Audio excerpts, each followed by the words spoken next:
الحمد لله رب العالمين والعاقبة للمتقين والصلاة والسلام على رسوله الكريم أما بعد أعوذ بالله السميع العليم من الشيطان الرجيم بسم الله الرحمن الرحيم من عمل صالحا من ذكر أو أنثى وهو مؤمن فلنحيينه حياة طيبة قال الله تبارك وتعالى في مقام آخر ومن أعرض عن ذكري فإن له معيشة ضنكا صدق الله العظيم وصدق رسوله النبي الكريم إن الله وملائكته يصلون على النبي يا أيها الذين آمنوا صلوا عليه وسلموا تسليما اللهم صل على سيدنا ومولانا محمد معدن الجود والکرم وآلہ وصحبہ وبارک وسلم۔ عزیز دوستو، انسانی زندگی اثرات لیتی ہے، اچھے اثر بھی ہوتے ہیں، برے اثر بھی ہوتے ہیں۔ انسان کو موسم کا اثر بھی ہوتا ہے، انسان پر اس کے خاندان کا اثر بھی ہوتا ہے، انسان پر صحبت کا اثر بھی ہوتا ہے۔ بالکل اسی طرح انسان پر اس کی نیکی کا اثر بھی ہوتا ہے اور گناہوں کا اثر بھی ہوتا ہے۔ نیکی دل کو سکون دیتی ہے، گناہ انسان کو پریشان کر دیتے ہیں۔ نیکی اللہ کی رحمت کو متوجہ کرتی ہے۔ پھر حالت یہ ہوتی ہے کہ انسان اپنی ان پریشانیوں کا حل کہیں اور ڈھونڈتا پھرتا ہے، حالانکہ جب گناہوں کی بیماری لگے تو اس کی شفا توبہ میں ہوتی ہے، اس کا حل اللہ کے حضور معافی مانگنے میں ہوتا ہے، پہچاننے میں ہوتا ہے کہ مجھ سے کہاں غلطی ہو گئی، کس جگہ جا کے کمزوری میں نے دکھائی۔ ہر انسان اچھی، ٹھنڈی، خوبصورت، سکھ والی زندگی چاہتا ہے۔ اللہ کریم نے سورہ نحل کے اندر ارشاد فرمایا من عمل صالحا من ذکر او انثی، فرمایا جو بھی اچھے عمل کرے، چاہے مرد ہو چاہے عورت ہو، وہو مؤمن، شرط یہ ہے کہ مومن ہو، فلنحیینہ حیاۃ طیبہ، فرمایا ہم اسے پاکیزہ زندگی عطا فرما دیں گے، حیات طیبہ دے دیں گے اسے، پاکیزہ زندگی۔ شرط کیا ہے؟ من عاملہ صالحا، نیک عمل کرے۔ کون سے عمل کرے؟ اٹھنا بیٹھنا، کھانا پینا، چلنا سونا جاگنا محتاط ہو اس کا، وہ نیکی کرے۔ قرآن پاک کے لفظوں کے حسن پر غور فرمائیے گا، فرمایا فَلَنُحْيِيَنَّهُ حَيَاةً طَيِّبَةً، ہم ضرور اسے پاکیزہ زندگی عطا فرما دیں، صاف ستھری زندگی، معیاری زندگی، خوبصورت شب و روز، آئیڈیل زندگی جس کو لوگ کہیں گے، وہ والی زندگی اسے دیں۔ اور دوسرے مقام پر سورہ طٰہٰ کی آیت نمبر 124 میں فرمایا وَمَنْ أَعْرَضَ عَنْ ذِكْرِي، جو ہمارے ذکر سے منہ پھیرے گا،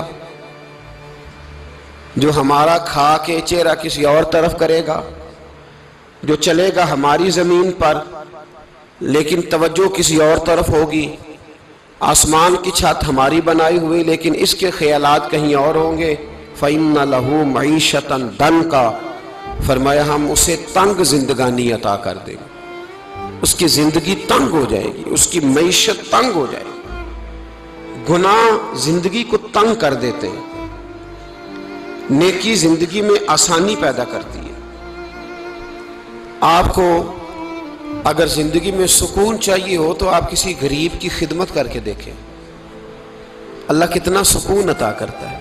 آپ بڑے پاورفل بھی ہیں، بڑے طاقتور بھی ہیں اور بڑے باوقار بھی ہیں، لیکن کسی کو گالی دے کے آپ کا دل کبھی ٹھنڈا نہیں ہوگا، تکلیف ہوگی، اس کے اندر آزمائش ہوگی۔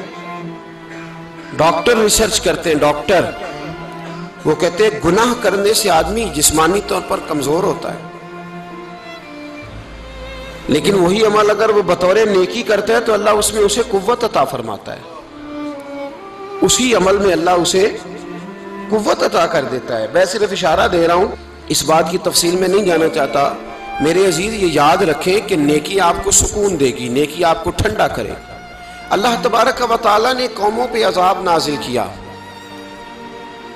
اور قرآن مجید فرقان حمید نے ان قوموں کے تذکرے بیان فرمائے۔ بھائی کس لیے بیان کیے؟ کہ ہم عبرت حاصل کریں، ہم یہ غور کر لیں کہ یہ کام ہم نے نہیں کرنا، اس کام سے ہم نے بچنا ہے، ہم نے غور کرنا ہے کہ یہ چیز ہمارے اندر۔ لوگ کہتے ہیں نہیں جی نہیں، ہم پہ یہ عذاب نہیں آئے گا، بالکل نہیں آئے گا، اس میں شک نہیں۔ پر اللہ نے بیان کس لیے کیا تھا؟ بیان کیا قرآن مجید معاذ اللہ کسی ایسی چیز کا بیان کرتا ہے جس کی ضرورت نہ ہو؟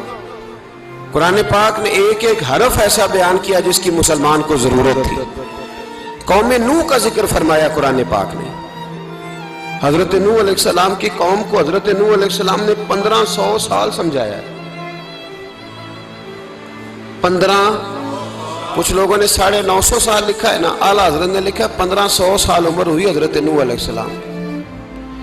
اللہ تعالیٰ بندے کو جلدی سزا نہیں دیتا، بلکہ قرآن مجید میں ایک جگہ رب کریم اس طرح بھی فرماتا ہے کہ جب بندے مجھے بھول جاتے ہیں تو میں ان کے لیے نعمتوں کے دروازے کھول دیتا ہوں۔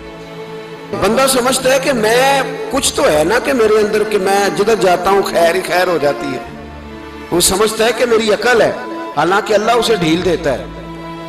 اللہ اسے ڈھیل دیتا ہے۔ گناہوں کی سزا کے 3 طریقے ہیں۔ ایک ہے متنبع کرنا، تنبیہ کرتا ہے اللہ، بندہ متنبع ہو جاتا ہے، یہ اللہ کا بہت بڑا احسان ہوتا ہے۔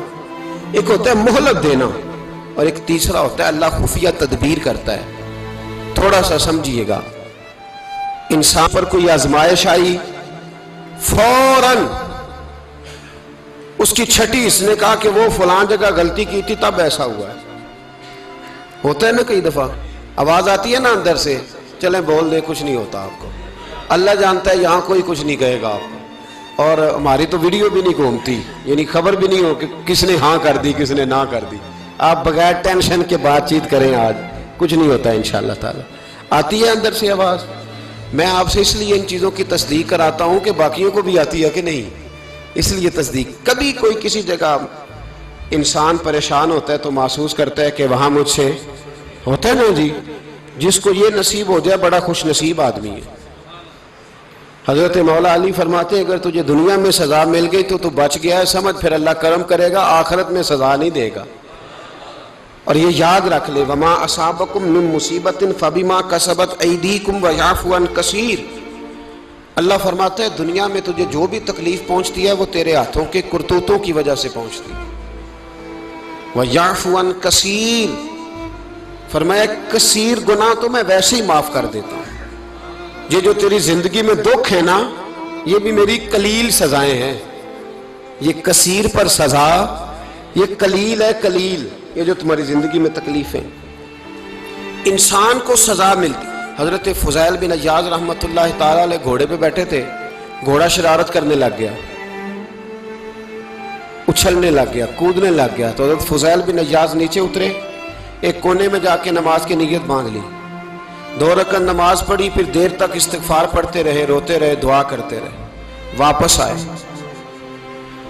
خادم عرض کرنے لگے حضور سمجھ نہیں آئی، گھوڑے نے تھوڑی سی شرارت کی، وہ بدکا ہے، آپ نے اس کو چھوڑا ہے اور چھوڑ کر کے آپ نماز میں لگ گئے۔ تو حضرت فضیل بن عیاض فرمانے لگے جب بندہ اللہ کی نافرمانی کرتا ہے نا تو جو چیزیں اس کی فرما بردار ہوتی ہیں وہ اس کی نافرمانی کرنے لگ جاتی۔ تو مجھے محسوس ہوا تھا کہ میں نے کہیں اللہ کی نافرمانی کی ہے، اس لیے ایسا ہوا ہے کہ میرے گھوڑے نے میری، تو میں توبہ کرنے لگا ہوں، اور اب دیکھتا ہوں بیٹھ کے بھلا کیا ہوتا ہے۔ میں نے سچی توبہ، حالانکہ مجھے یاد نہیں کہ میں کہاں بولا، پر کھری اور سچی توبہ کی۔ دوبارہ گھوڑے پہ بیٹھے تو گھوڑا بالکل صحیح ہو کے ساتھ چلنے لگ گیا۔ میرے بھائی جب یہ تنبیہ ہے اللہ کی طرف سے، یہ متنبع کیا جاتا ہے کہ تو بعد آ جا۔ بہت ساری جگہوں پہ انسان کو وقتی طور پر اگر سزا مل جائے، نبی پاک علیہ السلام کی خدمت میں ایک صحابی آئے، بات مضبوط کر دوں، واقعہ سنایا ہے نا تو کچھ لوگ سمجھتے ہیں کہ یہ واقعہ ہے، تو میں ایک حدیث پاک امام بہقی کی لکھی ہوئی عرض کرتا ہوں۔ نبی پاک علیہ السلام کے ایک صحابی آئے اور ان کا سر پھٹا ہوا تھا، خون بہ رہا تھا۔ سرکار نے فرمایا کیا ہوا؟ عرض کی حضور ایک عورت جا رہی تھی، میری نظر پڑی، ابھی نظر پڑی ہے کہ میرے آگے ستون آ گیا تو میرے سر پہ لگ گیا۔ نبی پاک صلی اللہ علیہ وسلم نے فرمایا تیرے لیے خوشخبری ہے، اگر دنیا میں تیری غلطی کی تجھے سزا ملی ہے تو پھر رب تجھے قیامت میں سزا نہیں دے گا. پھر اللہ قیامت میں سزا، بعض گناہ ایسے ہیں جن کی یہاں بھی سزا ملے گی اور وہاں بھی ملے، لیکن میرے بھائی پہلی بات یہ ہے کہ اللہ تعالیٰ اس غلطی کی یہی سزا دے لے، اور دعا فرمائے اللہ تبارک و تعالیٰ یہاں بھی معافی عطا فرمائے وہاں بھی معافی عطا فرمائے، اللہ درگزر ہی فرمائے.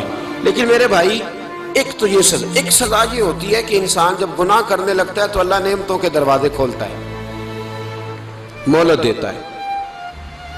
500 سال تک فرعون کو مہلت دی. کتنے؟ یہاں جو 5 سال حکومت کر لیتا ہے وہ کہتا ہے سب سے قابل میں ہی ہوں، مجھے مہلت جو ملی ہوئی ہے.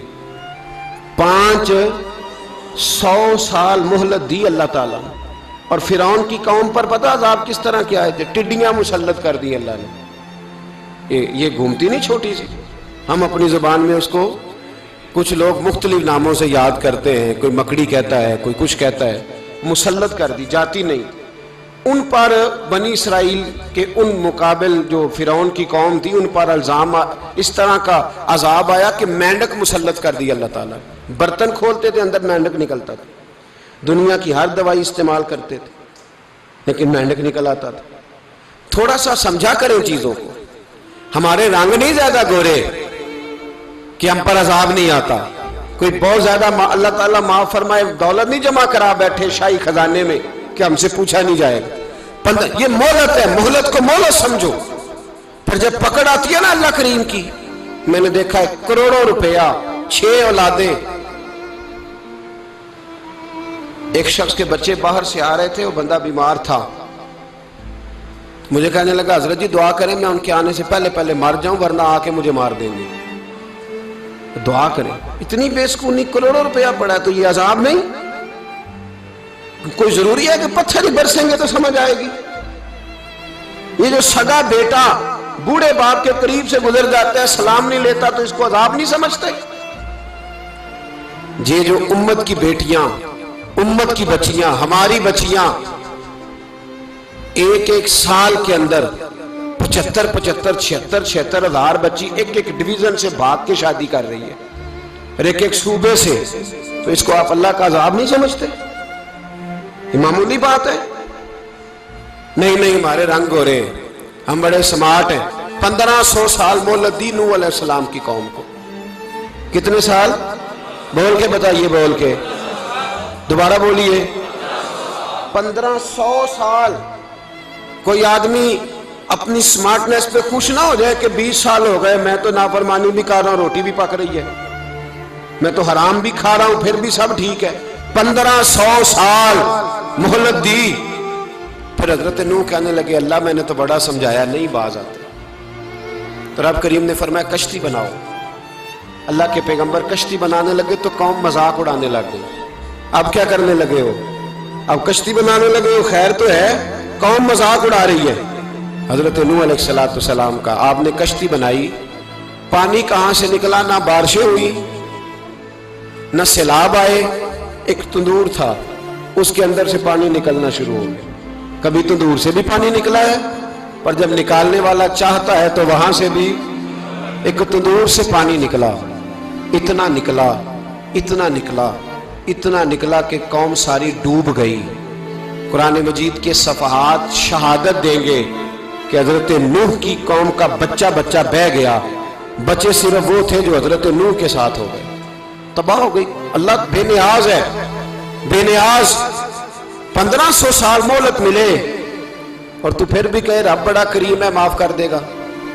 1500 سال تجھے گنجائش دے اور تو کہے کوئی نہیں بات معافی ملنی چاہیے ابھی بھی. میرے بھائی حضرت صالح علیہ السلام کی قوم، حضرت صالح نے تبلیغ شروع کی تو کہنے لگے پہلے معجزہ دکھاؤ. جی آج تو نہیں لوگ معجزے مانگتے.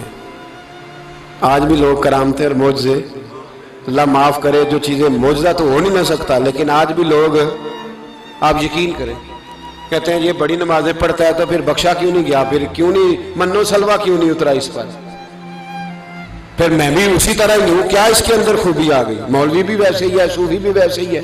لوگ مانگ نہیں رہے، لوگ دلیلیں مانگ نہیں رہے. ابھی بھی لوگ بحث نہیں کرتے، کیا فرق آ گیا جی، ویسے ہی ہیں سارے۔ اللہ تعالیٰ سے ڈرنا چاہیے۔ ہمیں سامنے والے کی طرف دیکھ کر صحیح ہونے کا حکم نہیں ہے، ہمیں اپنی اصلاح کا حکم ہے، اپنی طرف دیکھ کے اپنے آپ کو ٹھیک کرنے کا۔ الزام لگا کے گزر جانا، اس کا کوئی مطلب سنو اور یاد رکھو۔ حضرت صالح علیہ السلام سے کہنے لگے پہلے معجزہ دکھائیں، تو حضرت صالح علیہ السلام نے فرمایا اونٹ کہاں سے پیدا ہوتے ہیں؟ کہا اونٹنی کے بطن سے۔ فرمایا آؤ میں تمہیں پہاڑ کے اندر سے اونٹنی پیدا کر کے دکھاتا ہوں۔ کہاں سے؟ پہاڑ کے اندر سے۔ حضرت نوح ساتھ لے کے گئے تو پہاڑ کے اندر سے اونٹنی نکلی، اور اونٹنی بھی گابن تھی، اس کے پیٹ میں بچہ، اور اونٹنی اتنا دودھ دیتی تھی کہ ساری بستی دودھ پی جاتی تھی، پھر بھی دودھ بچ جایا کرتا تھا۔ لیکن حضرت نوح علیہ السلام نے فرمایا اب تم نے دیکھ تو لیا یہ اسے، یہ جتنا دودھ دے گی روٹی بھی اتنی کھائے گی، ایک دن تم سارے پانی پیو گے، ایک دن یہ سارا پانی پیا کرے گی، ایک دن تم سارے باقی جانوروں کو گھاس کھلاؤ گے، ایک دن یہ اونٹنی، اور اونٹنی کا نام کیا؟ ناقۃ اللہ، اللہ کی اونٹنی۔ کس کی اونٹنی؟ نام کیا ہے؟ اللہ کی، یہ اللہ کی اونٹنی ہے۔ تو حضرت نوح علیہ السلام کی اونٹنی فرمایا اس کی بے ادبی نہ کرنا۔ باز نہیں آئے لوگ، باز نہیں آئے، کہنے لگا جی دودھ دینا تو ٹھیک ہے، پر یہ جو سارا پانی پی جاتی ہے نا یہ صحیح نہیں، یہ جو ساری گھاس کھا جاتی ہے یہ نہیں ٹھیک، دودھ دینا تو ٹھیک ہے پر یہ نہیں صحیح۔ آپ نے فرمایا اسے کچھ نہ کہنا، اللہ کی اونٹنی ہے۔ میں کہا کرتا ہوں ان لوگوں نے ناقۃ اللہ کی بے ادبی کی، حضرت نوح علیہ السلام کی اونٹنی کی ٹانگیں کاٹ دی، صالح علیہ السلام کی۔ اور دیکھو اللہ بڑا بے نیاز ہے، اگر پیدا کرنا جانتا ہے تو حفاظت کرنی نہیں جانتا، لیکن رب کریم نے فرمایا نہ کرنا۔ انہوں نے ان کے پیر کاٹ دیے، کانوں پہ چھریاں لگائیں۔ اونٹنی جب مر گئی، اونٹنی اللہ تبارک و تعالیٰ کی وہ اونٹنی جب مر گئی تو حضرت صالح علیہ السلام کی قوم پر رب کریم نے زلزلہ بھیجا۔ اذا زلزلت الارض زلزالہا، جب زلزلے آئیں گے اور جب ان کا زلزلہ آنا زلزلہ آتا ہے نا، کیا کرتی ہے قوم؟ لا الہ الا اللہ، لا الہ لا الہ الا اللہ، کلمے جاری ہو جاتے ہیں۔ بلکہ ایک دفعہ ایسا بھی ہوا کہ مسجدوں میں اعلان ہونے لگے زلزلہ آ رہا ہے، جو فجر کے لیے نہیں اٹھے زلزلے کے لیے وہ بھی اٹھ گئے، جن کا دعویٰ ہے نا میری سویرے آنکھ نہیں کھلتی، ان کی لگی نہیں کتنے گھنٹے، بعد میں بھی نہیں لگی، ٹی وی پہ اعلان ہوتے رہے کوئی نہیں آ رہا سو جاؤ چپ کر کے، لیکن آنکھ لگی۔ موت سے تو ڈرتا ہے، اللہ سے ڈرتا ہی نہیں، موت کا خوف ہے رب کا نہیں۔ زلزلہ آیا، ساری قوم تباہ ہو گئی۔ بتاؤ اگر ناقۃ اللہ کی گستاخی ہو تو اللہ ناراض ہو جاتا ہے، اور اگر اولیاء اللہ کی ہو، اگر اولیاء اللہ کی ہو تو رب ناراض نہیں ہوتا؟ شرم نہیں آتی لوگوں کو داتا صاحب کی بے ادبی کرتے، شرم نہیں آتی لوگوں کو غوث اعظم کی گستاخی کرتے، حیا نہیں آتی جنہوں نے دین پھیلایا ان کی بے ادبی؟ میں درد سے کہتا ہوں، رو کے کہتا ہوں، اور اگر کلیجہ پھٹ سکے تو میں دکھاؤں زخم کتنے۔ ایک حج کے موقع پر ایک بابا جی، اس سال 4,80,000 روپے کا پرائیویٹ حج تھا، اور بابا جی کی کیفیت کمزور تھی، بیچارے بیمار تھے، اس کے باوجود وہ گئے۔ بوڑھے آدمی، جاگ کے بیٹھیے، بزرگ، اور کتنی مشکل ہے وہاں منا، مزدلفہ، عرفات، طواف زیارت، کتنا مشکل کام ہے طواف زیارت کرنا، طواف وداع کرنا۔ کس کٹھن سے حج کیا، بڑھاپے میں پیسے بھی لگائے، اور جب وہ روضہ رسول پہ گئے صلی اللہ اور انہوں نے جا کے نبی پاک صلی اللہ علیہ وسلم کے روزے کی طرف منہ کر کے درود شریف پڑھا تو ایک ملا نے اٹھ کے کہہ دیا تو مشرک ہے۔ تو میری روح کانپی، میں نے کہا تجھے شرم نہیں آئی، حیا نہیں آئی؟ اس کی عمر دیکھ، کس بڑھاپے میں کہاں سے چلا، کہاں آیا۔ یہ مشرک ہوتا تو کسی مندر میں جاتا، یہ مشرک ہوتا تو کسی گرجے میں جاتا، یہ مشرک نہیں، یہ مومن ہے، اور یہ وہ والا مومن ہے جس کے سینے میں دل جب دھڑکتا ہے تو خالی دھڑکتا نہیں، ساتھ وہ محمد عربی پہ درود و سلام بھی پڑھتا ہے۔ شرم نہیں آتی لوگوں کو؟ اتنی بڑی گستاخی کرتے، جو روضہ رسول پہ آیا مشرک ہے۔ میں نے تو ایک مولوی کو صاف صاف کہا تھا، میں نے کہا اگر میں مشرک ہوں تو نکالو، مشرک کا داخلہ تو یہاں ویسے ہی منع ہے۔ شرم نہیں آتی؟ اپنی زبان کا ایک پاس کرو کچھ۔ اتنا ظلم، اتنی بڑی فرقہ واریت امت میں، اتنا امت کو تقسیم کرتے ہو، تمہیں شرم نہیں آتی؟ جہاں سے اتحاد کا پیغام دینا چاہیے وہاں سے تم لوگوں کو فرقے کا پیغام دیتے ہو، ایک مقصود فرقے کی تبلیغ کرتے ہو. خدا را تو میں کہہ رہا ہوں ناقت اللہ کی بے ادبی پہ عذاب آتا ہے تو اولیاء اللہ کی بے ادبی میں نہیں آتا.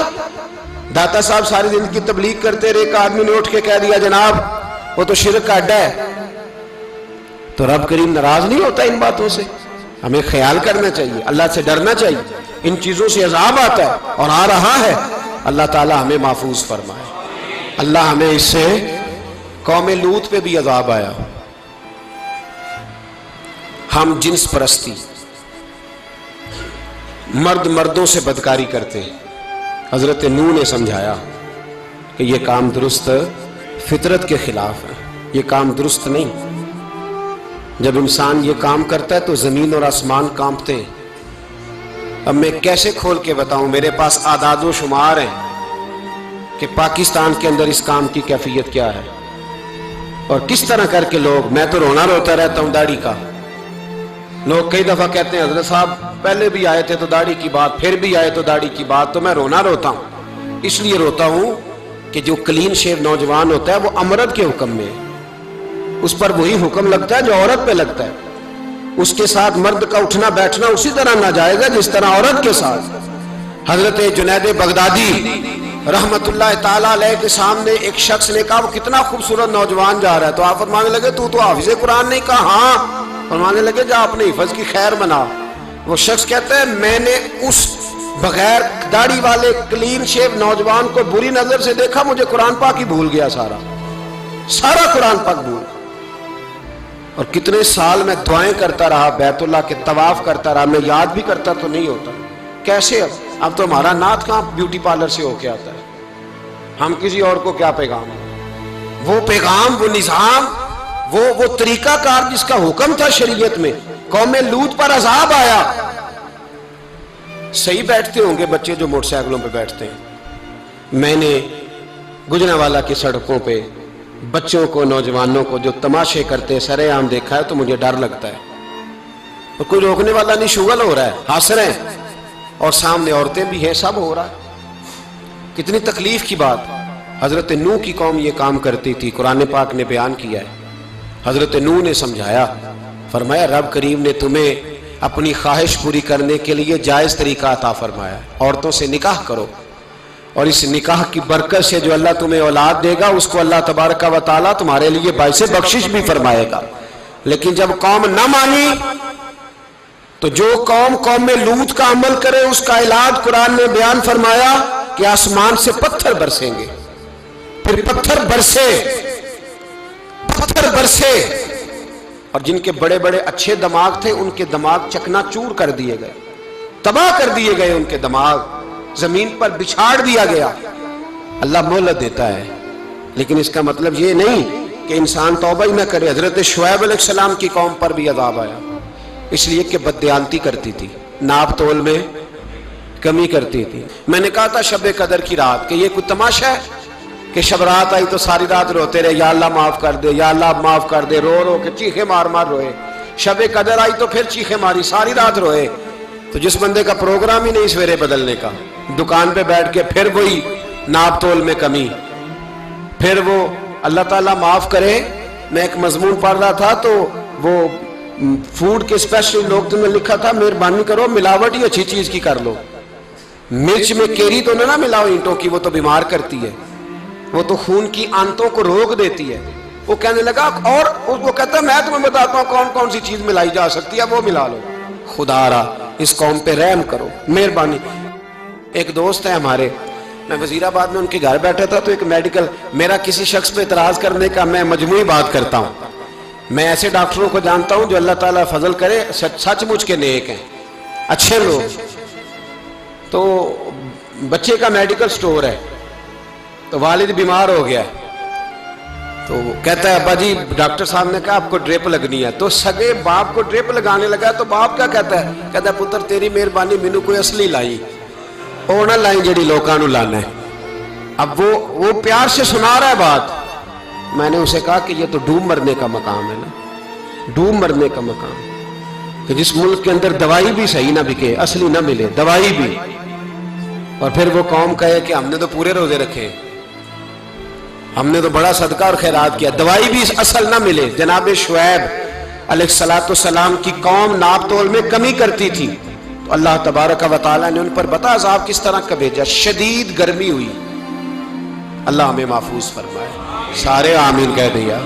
دیکھیں کتنا اچھا موسم کر دیا رب کریم، اللہ ہمیں محفوظ فرمائے، اللہ رحمت فرمائے۔ شدید گرمی کی لہر آئی، باہر اتنی گرمی ہوئی کہ لوگ اپنے گھروں میں گھس گئے۔ جس طرح سورج کی شعائیں گھروں کے اندر داخل ہو جاتی ہے، اس طرح گرمی کی لہر اندر داخل ہوئی۔ اور جس طرح کسی کو آگ لگ جائے تو وہ آدمی اچھلتا کودتا ہے نا، اس طرح یہ لوگ اچھلنے لگے اور اچھل کود کے مر گئے۔ جرم کیا تھا؟ ناپ تول میں کمی کرتے۔ حضرت داؤد کی قوم بھی تباہ ہوئی۔ جرم کیا تھا؟ ہفتے والے دن مچھلیاں نہیں پکڑنی تو یہ پکڑتے تھے۔ حکم ہے نا مسلمان کو نماز کے ٹائم کوئی اور کام نہیں کرنا، نماز پڑھنی ہے۔ میرا خیال ہے مسلمان تو فٹافٹ آ جاتے ہیں، سارے ہی پہنچ جاتے ہیں نا مسجدوں میں۔ ہلکا ہلکا بول رہے ہیں آپ، کیوں نہیں پہنچتے؟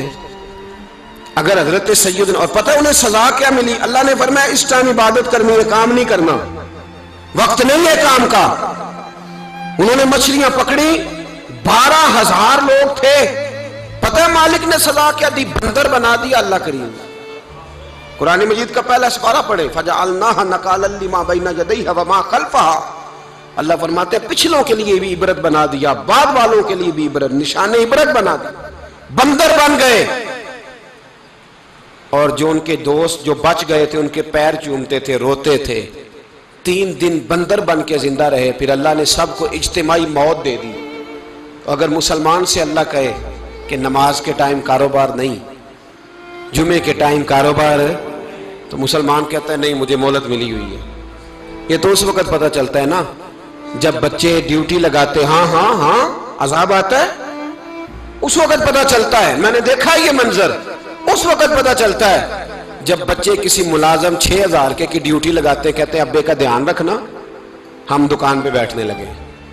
پھر اسے سمجھ آتی ہے اگر میں نماز کے ٹائم مسجد میں ہوتا تو آج میری اولاد میری خدمت میں ہوتی۔ میں نماز کے ٹائم مسجد نہیں گیا تو بچوں نے 6,000 کا ملازم بٹھایا ہے، ابا جی کا خیال رکھ، ایک نرس بلائی ہے تو خیال رکھ۔ کدھر ہوتے ہیں مسلمان نماز کے ٹائم؟ ایک عیسائی نے اعتراض کیا ہے، سنیں، وہ کہتا ہے مجھے لگتا ہے مسلمانوں کے 3 خدا ہیں۔ مسلمان اڑ گیا، کہنے لگا نہیں ہمارا تو ایک ہے، کہا نہیں 3 ہے، معاذ اللہ استغفر اللہ، ہمارا ایک ہے۔ کہنے لگا نہیں میں ثابت کرتا ہوں، ایک تمہارا خدا 5 نمازوں کا ہے، ایک رمضان کا ہے، ایک عید کا ہے۔ لگتا ہے معاذ اللہ عید والا زیادہ تگڑا ہے، تم زیادہ آتے ہو۔ رمضان والا لگتا ہے اس سے کچھ کمزور ہے، تم تھوڑے آتے ہو۔ اور 5 نمازوں والا شاید سب سے کمزور ہے۔ بات عقل کی ہے کہ نہیں؟ اس نے اعتراض ٹھیک کیا، تو مسلمان کو چاہیے نا خیال کرے۔ ایک یہودی نے لکھا تھا، اس نے کہا تھا جس دن مسلمانوں کی تعداد فجر کی نماز میں اتنی ہو گئی جس دن جتنی جمعے میں ہوتی ہے، اس دن نہ کوئی یہودی سازش کرے گا نہ کوئی عیسائی تلوار نکالے گا۔ شرط یہ ہے کہ یہ اسی طرح فجر پڑھنے آئیں جس طرح جمعہ پڑھنے آتے ہیں، تو پھر کوئی شخص بھی ان کو کسی جگہ شکست دے سکتا تو ہمارے گناہ ہمیں پریشان کرتے ہیں۔ یہ جتنی آزمائشیں ہیں ان کے پس منظر میں گناہ ہیں۔ ہماری زندگی کے اندر جتنی تکلیفیں، ہماری پریشانیوں کا سبب ہم خود ہیں۔ بہت ساری جگہوں پہ ہم غلطی کرتے ہیں، اس کی ہمیں سزا ملتی، غلطی کی سزا۔ ایک نوجوان نے مجھے بڑی گہری بات سنائی، میرا قریبی تعلق تھا، کہنے لگا گھر میں بڑا مسئلہ ہے، بڑی پریشانی ہے، ماں اور بیوی کا ماحول اتنا سخت ہو گیا ہے کہ نمٹ نہیں سکتا۔ آپ یقین کریں میں نے ڈیٹیل سے ساری چیز کو سٹڈی کیا، میرے پاس اتنا وقت نہیں ہوتا، پھر بھی میں نے اس فیملی کو پورا پڑھا تو غلطی نوجوان کی نکلی۔ نہ اس پہ اماں اعتبار کرتی ہے نہ بیوی اعتبار کرتی ہے۔ اس نے جھوٹ بول بول کے اس طرح کی ماحول پیدا کر دیا ہے کہ کوئی اس پر اعتماد کرنے کو تیار ہے۔ اگر آپ ناراض نہ ہو تو ایک بات کروں، پتہ ہے گھر میں ماحول کب خراب ہوتا ہے؟ باہر والے ہماری تقریر سنتے ہیں، گھر والے ہمارا عمل دیکھتے ہیں۔ جب وہ دیکھتے ہیں نا کہ یہ کس طرح کا شخص ہے، اس کے رویے، اس کا کردار، اس کا لب و لہجہ کتنا برا ہے اور یہ کردار کا کتنا کمزور ہے۔ اعلیٰ حضرت فرمایا کرتے تھے نیک وہ ہوتا ہے جس کی تنہائی صاف ستھری ہوتی ہے، اس لیے ماحول بگڑ جاتا ہے۔ یہ جو ہم کہتے ہیں نا میرے سجن بڑے بنتے ہیں پھر ٹوٹ جاتے ہیں، کچھ لوگ ایسے ہوتے ہیں جو ان کے پاس جاتا ہے انہی کا ہو جاتا ہے، وہ کہیں اور کے قابل کیوں بھلا؟ اس لیے کہ ان کے کردار میں ٹھنڈک دیکھتا ہے، ان کے لب و لہجے میں مٹھاس دیکھتا ہے، اس شخص میں اتنی خوبصورتی دیکھتا ہے کہ اسی کا بن جاتا ہے۔ حضرت ابراہیم بن ادم کے پاس ایک نوجوان آیا، کہنے لگا میں گناہ کرنا چاہتا ہوں۔ فرمانے لگے بالکل کر، اللہ کا دیا ہوا رزق کھانا چھوڑ دے اور گناہ کر۔ کہنے لگا یہ نہیں ہو سکتا۔ فرمانے لگے چل پھر اس طرح کر، رب کی زمین پہ نہ رہ، کسی اور کی زمین پہ چلا جا۔ کہنے لگا یہ بھی نہیں ہو سکتا۔ فرمانے لگے چل اللہ کی چھت سے نکل جا۔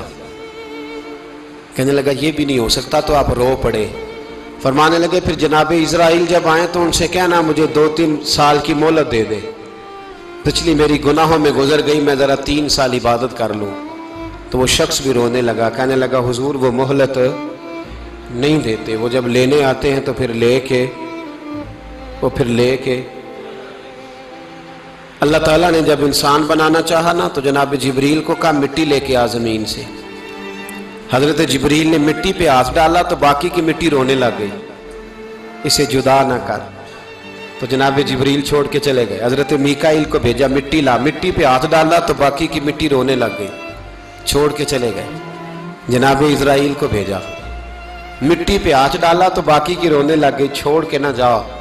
تو حضرت اسرائیل فرمانے لگے تیرا رونا دیکھو کہ رب کا حکم دیکھو۔ وہ لے گئے، جب پیش کی تو رب کریم نے فرمایا اسرائیل جان نکالنے کی ڈیوٹی بھی تیری، تو مٹی کو لے آنا، باقی مٹی روتی بھی رہے تو روتی رہے، جب میرا فیصلہ آ جائے تو پھر اس میں کوئی گنجائش، ہم کھاتے بھی اللہ کا ہیں، نافرمانی بھی اس کی کرتے، زمین پہ بھی اس کی چلتے ہیں، نافرمانی بھی اس کی کرتے، حکم کسی اور کا مانتے، چھت پہ رب کریم کی رہتے۔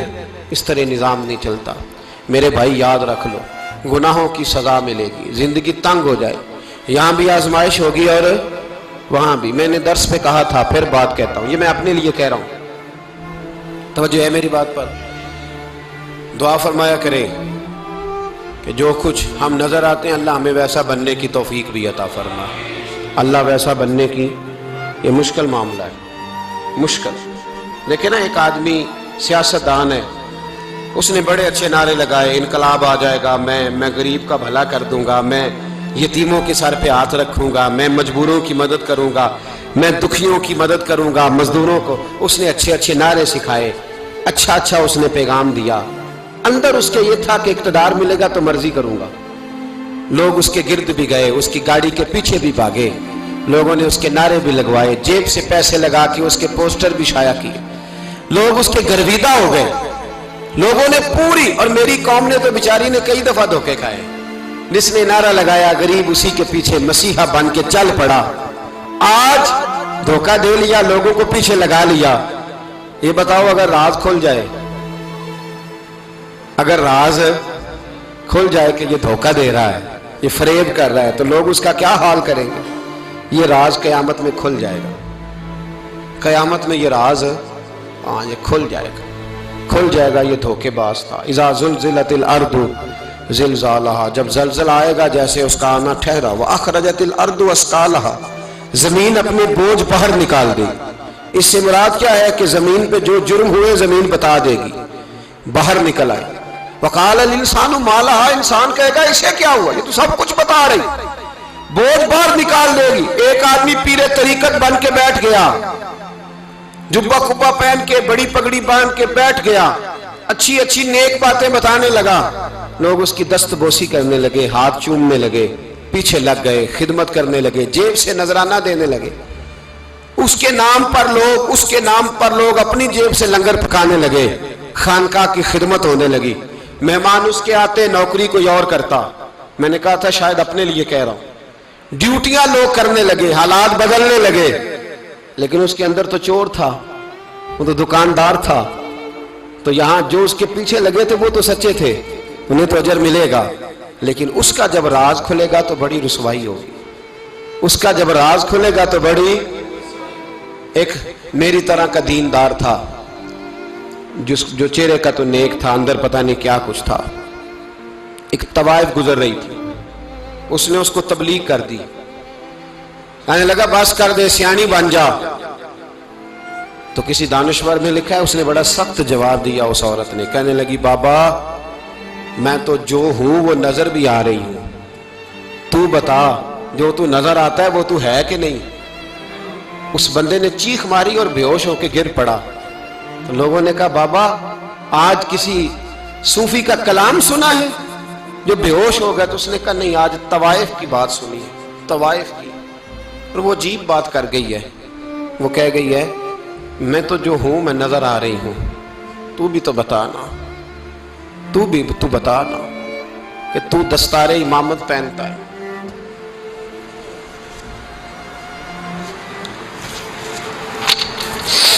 تو بتا، تو جو کہلاتا ہے تو وہ ہے کہ نہیں؟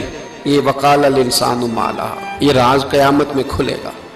ہم جو کچھ بتا رہے ہیں نا اپنی زبانوں سے، ہمیں اپنے گناہوں کا احساس ہونا چاہیے۔ ایسا نہ ہو کہ جب سزا ملے تو پھر اس طرح کی ملے کہ دوبارہ کسی کو کوئی منہ دکھانے کے قابل نہ رہے۔ میرے بھائی یاد رکھیں اور سمجھیں، گناہ انسان کی زندگی کو تنگ کرتے ہیں۔ میرے نبی پاک علیہ السلام نے فرمایا جب تو جھوٹ بولتا ہے تو تیرے فرشتے کرامن کاتبین سائیڈ پہ ہو کے کھڑے ہو جاتے ہیں، جب تو زنا کرتا ہے تو تیرے اندر سے ایمان نکل جاتا ہے۔ اور نبی پاک علیہ السلام نے فرمایا جب میری قوم میں ناانصافی عام ہو جائے گی تو قتل بھی عام ہو جائے گا۔ اور سن لو، لکھ لینا یہ حدیث دل کی تختی پر۔ نبی پاک علیہ السلام نے فرمایا جب میری قوم میں بے حیائی اور بدکاری عام ہو جائے گی تو دو سزائیں اللہ دے گا۔ ایک تو جوان موتیں آئیں گی، جوان بچے کچھ بھی نہیں دیکھا چلے گا، اور دوسری سزا اللہ یہ دے گا کہ ایسی بیماریاں آئیں گی جن کا علاج نہیں ملے گا، ایسے امراض پھوٹ پڑیں گے۔ اگرچہ میں آپ کو ایسی تقریر بھی سنا سکتا تھا جس پہ آپ بہت زیادہ محظوظ ہوتے، پر میں نے اس جمعے میں ایسا موضوع چنا ہے جس کا ہمیں خاص ضرورت ہے۔ بھائی دیکھیں تو صحیح کہ ایسا تو نہیں کہ ہم ان عیبوں میں مبتلا ہیں۔ میرے نبی کریم علیہ السلام نے فرمایا جب تم نیکی کا حکم دینا اور برائی سے منع کرنا چھوڑ دو گے پھر اللہ تم پر ظالم حکمران مسلط کرے گا۔ اور اگلے لفظ اس سے بھی زیادہ سخت ہیں، محبوب فرمانے لگے پھر تمہاری نیک لوگ دعائیں بھی کریں گے تو اللہ وقتی طور پر ان کی دعاؤں کو بھی قبول نہیں فرمائے گا، اس لیے کہ تم لوگوں نے نیکی کا حکم دینا اور بھلائی سے روکنا چھوڑ دیا۔ عزیزو یاد رکھو جب گناہ عام ہوتے تو پھر حالات بدلتے اور لوگوں کو سزا ملتی ہے ان کے گناہوں کی، بلکہ یہاں تک لکھا ہے کہ نیت خراب ہو تو سزا شروع ہو جاتی۔ کیا خراب ہو؟ بولیے گا۔ نیت بھی خراب ہو تو سزا۔ حضرت رومی کہتے ہیں کہ ایک بادشاہ کو پتہ چل گیا کہ ایک آدمی نے بڑا اچھا باغ لگایا ہے، خوبصورت باغ ہے، مالٹے کا کنوں کا باغ، بڑا پیارا۔ بادشاہ نے کہا ذرا جا کے دیکھتا ہوں۔ بادشاہ سلامت باغ دیکھنے آئے تو اب وہ مزدور آدمی تھا، عام آدمی تھا جس نے باغ لگایا، کسان تھا، اس کو کہا کہ چند کنوں توڑ کے لایا تو بڑے پیارے لگے۔ ایک دو اور لایا، کھائے، بڑے میٹھے، بڑے پیارے، بڑے توانا، بڑا مزہ آیا۔ تو بادشاہ کے دل میں خیال آیا کہ اس پہ قبضہ نہ کر لوں باغ پہ۔ ہمارے یہاں نا کرائے پہ دکان دیتا نا مالک، تو جب کسی غریب کی چل جاتی ہے کہتا ہے تو خالی کر، میں نے خود ڈال لی ہے، چل گئی نا اس کی۔ حالانکہ رزق اپنے اپنے نصیب کا ہے، رزق اپنے اپنے نصیب کا ہے، جس کو اللہ تعالیٰ چاہتا ہے عطا کرتا ہے۔ تو اس کو کہا کہ اور توڑ کے لا، اور دل میں خیال ہے کہ یار اتنا اچھا باغ ہے قبضہ کر لیتے ہیں، ہماری حکومتیں قبضہ کر لیتی ہیں کہ جو چیز اچھی لگ جائے تو۔ اب وہ کسان دو تین کنوں توڑ کے لایا، اس نے کھائے تو کھٹے نکلے، ترش تھے۔ کہنے لگا تجھے کیا ہو گیا ہے؟ تو بندہ بڑا صاحب دل تھا، کہنے لگا میں تو ٹھیک ہوں، آپ اپنی نیت سے پوچھیں کہیں خراب تو نہیں ہو گئی۔ تو کنوں میں بھی اس کا اثر آ گیا ہے، اپنی نیتیں بگڑ جائیں نا، نیتیں۔ اب ایک بات کہنے لگا ہوں، غور سے سننا، جب تک دو بھائی اکٹھے کاروبار کرتے ہیں نیت ہوتی ہے کہ ہمارا گھر چلے گا، تب تک اللہ برکت دیتا ہے۔ اور جب اپنی اپنی جیبیں سمیٹنے لگ جاتے ہیں نا کہ یہ میرا 5000 ہے آج میں گیا تھا اگرائی کرنے، یہ میرا 10,000 ہے آج میں نے محنت زیادہ کی، جب وہ ٹٹولنے لگتے ہیں پھر اس دکان سے بھی برکت اٹھ جاتی ہے، پھر وہاں سے بھی برکت چلی جاتی ہے۔ فَإِنَّ لَهُ مَعِيشَةً ضَنْكَ، فرمایا جب تو میں منہ پھیر لیتا ہے پھر تیری زندگی اللہ تنگ کر دیتا، پھر وہاں سے بھی برکت، خوبصورتی، اثر اٹھ جاتا ہے۔ ایک سنار نے گلی میں ایک یتیم چھوٹے سے بچے کو گھومتے دیکھا تو سنار بے اولاد تھا، بچے کو اٹھا کے گھر لے آیا، 18 سال اس بچے کی پرورش کی، اس کو پالا پوسا، جوان کیا۔ سنار کے پاس وہ دکان پہ چلا جاتا، وہ کئی دفعہ دکان پہ رہتا، کئی دفعہ گھر میں رہتا۔ ایک دفعہ وہ دکان پہ تھا، بچہ گھر تھا، 18 سال کا جوان، اس کی بیوی اکیلی تھی۔ وہ جس نے ماں بن کے پالا تھا اس نے اسی پہ حملہ کر دیا، اس کا بازو بری نیت سے تھاما، بیوی چیخی۔ تھوڑی دیر گزری تو وہ نوجوان پیروں میں بیٹھ گیا، کہنے لگا اماں پتہ نہیں مجھے کیا ہوا۔ شام کو سنار آیا، بیوی چیخنے لگی، چلانے لگی، کہنے لگی آج عجیب بات ہوئی، جس کو میں نے جگر کا خون دے دے کے پالا اسی نے گندی نظر ڈالی۔ سنار محو حیرت ہے، بیوی کا خیال تھا کہ لاٹھ اٹھائے گا، ڈنڈا اٹھائے گا، نوجوان کو مارے گا، لیکن وہ رونے لگ گیا۔ اس نے کہا آج اس نے میرا بازو تھاما ہے، جانے کیا کیا ہے، پریشان ہونے لگ گیا، سجدے میں گر گیا۔ کہا تو بتاتا کیوں نہیں؟ تو وہ سنار کہنے لگا اس کی غلطی نہیں، 18 سال کے بعد آج مجھ پر بھی شیطان سوار ہوا تھا۔ ایک عورت آئی تھی، وہ اپنے بازوؤں میں چوڑیاں پہننا چاہتی تھی تو میں نے بھی گندی نظر سے ہاتھ ڈالا تھا، رب کریم نے مجھے فوراً اس کی سزا دی۔ جن کے گھروں میں بیٹیاں ہوتی ہیں ان کی نظریں گندی نہیں ہوتی، جو بیٹیوں کے باپ ہوتے ہیں، جو بہنوں کے بھائی ہوتے ہیں، ان کی نظریں گندی۔ اور اگر تو ٹیلی فون کرتا ہے، تو کسی عورت کے ساتھ تعلق رکھتا ہے تو یہ بات لکھ لے، امام فخر الدین رازی 1، علامہ اسماعیل حقی 2، ملا جلال الدین رومی 3، امام خازن 4، امام جلال الدین سیوطی 5 حدیث کے استاد اور محدث لکھتے ہیں کہ اگر تو کسی پر گندی نظر ڈالے گا تو تیرا گھر بچ سکتا، یاد رکھ نہیں بچے گا، اس لیے کہ تیری نظر کسی کی بیٹی کو بیٹی سمجھ تاکہ تیری بچی کا پردہ قائم رہے، کسی کی بہن کو یہ کیا بات ہوئی کہ تو جتنا مرضی گند معاشرے میں پھیلاتا رہے تیرا گھر بچا رہے، یہ کیسے ہو سکتا ہے؟ فَإِنَّ لَهُ مَعِيشَةً ضَنْكَ، اللہ فرماتے ہیں زندگی تنگ ہو جائے گی تیرے لیے مشکل، تو ڈھونڈتا پھرے گا کہ میں مرنے کو جگہ تلاش کروں۔ سچی توبہ کرے، کھری توبہ کرے، یہ گناہ انسان کو مجبور کر دیتے ہیں۔ حضرت عبداللہ بن مبارک رحمت اللہ تعالیٰ علیہ، ان کے سینکڑوں شاگرد تھے، ایک شاگرد کے انتقال کا وقت آیا تو گھر گئے ملنے۔ آپ کہتے ہیں میں نے زور لگا لیا پر اس کی زبان پر کلمہ جاری نہیں ہوا، میں اسے کہتا کلمہ پڑھ پر اس کی زبان پر جاری، اللہ اکبر، بہت بڑی نعمت ہے، دعا فرمائیں اللہ ایمان کی موت عطا فرمائے، ایمان کی موت دے اللہ کریم، ایمان کی موت دے۔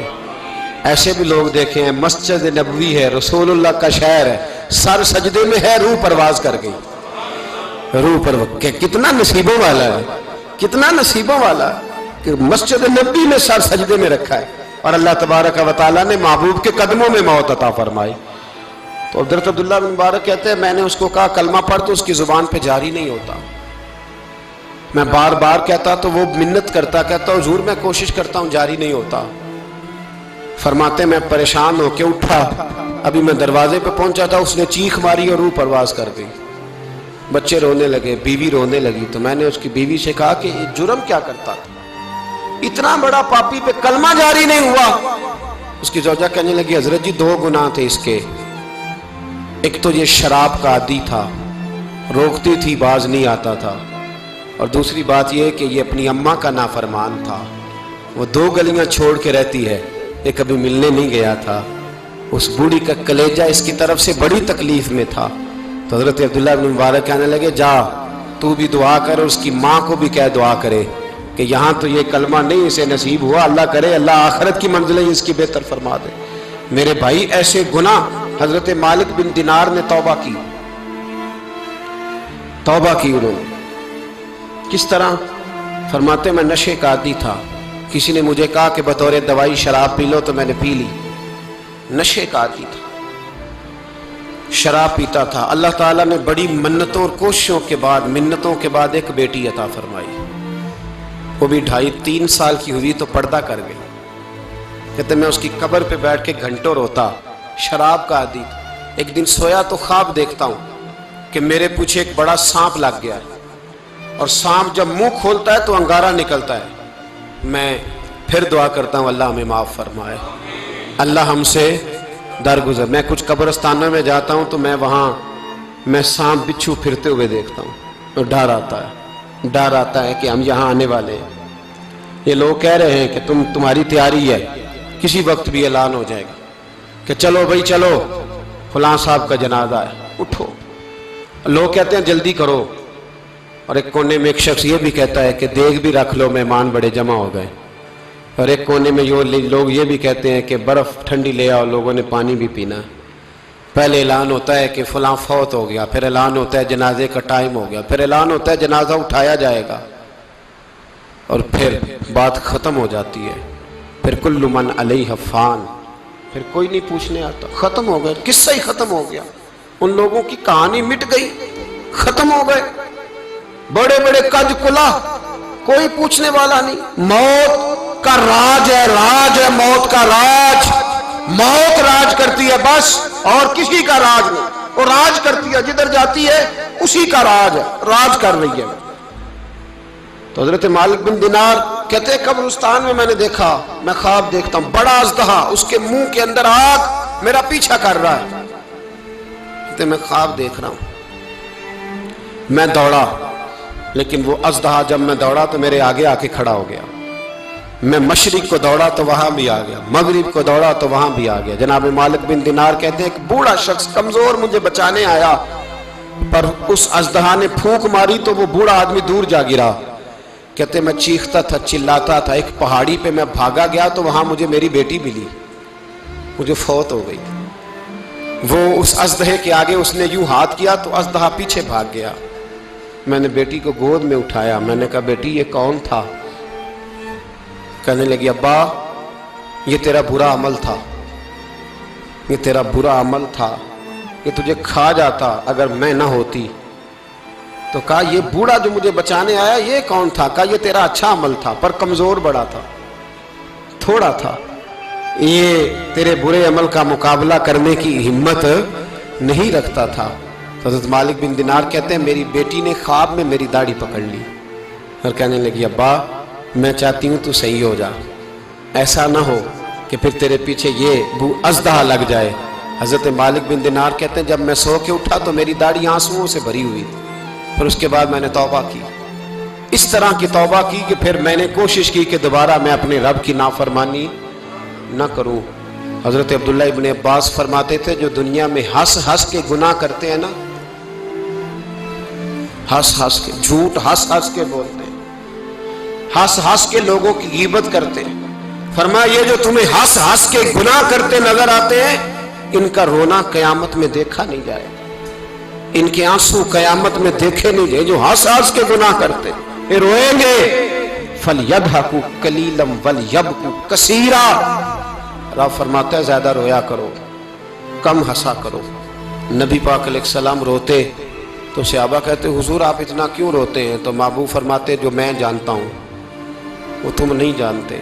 بھائیو قبروں میں اکیلے جانا ہے، کبھی غور کرنا، اکیلے کوئی بندہ ساتھ حساب دینے نہیں جائے گا۔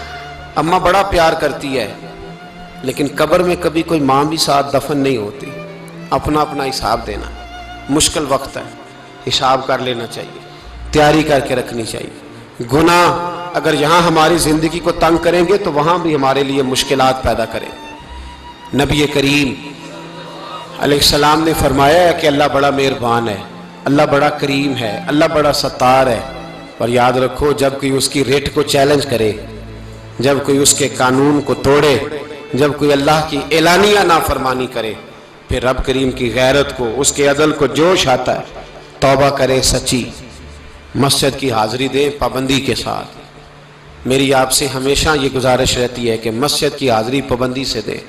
میں اپیل کرتا ہوں داڑھی رکھ لے، یہ میرے نبی کا طریقہ ہے صلی اللہ تعالی علیہ۔